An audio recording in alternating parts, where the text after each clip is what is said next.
Anxiety disorders are the most common mental illness in the U.S., affecting 40 million adults annually. But could the most popular medication to treat anxiety lead to another drug epidemic?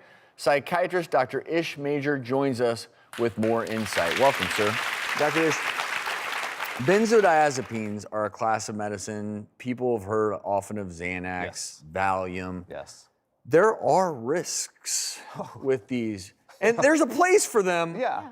But there are risks, and with so many people suffering, it feels like we're living in a time where everyone is taking these. Can you talk about that? Yeah, well, we got two really big pill problems in this country. We've got an opiate crisis, and we've got a benzo epidemic.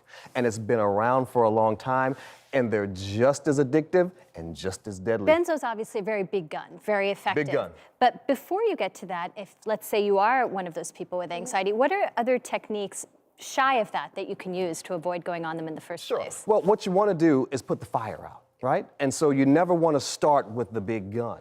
If you start with the benzo, doctor, it's like learning to drive on a Bentley. You're never going to want to drive anything else, right?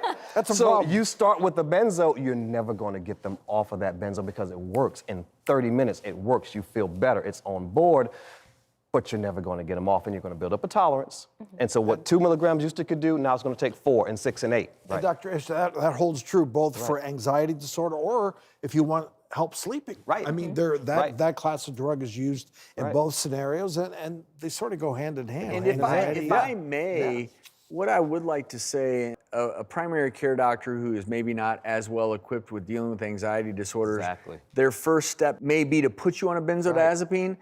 And there are places, ER, heck, I have to use those, right? And there are situations where it's necessary. But I really think it's important to talk to someone like you who specializes in this, because my guess is that you can keep most people off of these. Is that fair to say? Absolutely, positively can. There's a lot of other med classes we can use before that. We can use Neurontin, we can use gabapentin, we can use Buspar, we can use Visceral, a lot of non-addictive medication that's going to work at the same speed, but it's not going to hit like a train, like the benzo hits like a train. Let's say you're out there, and like there's a viewer out there watching who's on the benzos.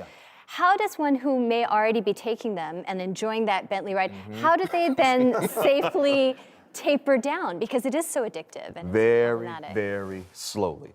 And so a lot of docs will say, well, I'll take you off in a month. Well, that's not going to work, right? See, what we've got is a natural benzo producing element in our brain. When you give it the outside benzo, it no longer produces that. And so when you're taking somebody off of benzo, if somebody's on a 2 milligram Xanax, what I will do is bring them down by a quarter dose per month, 0.25.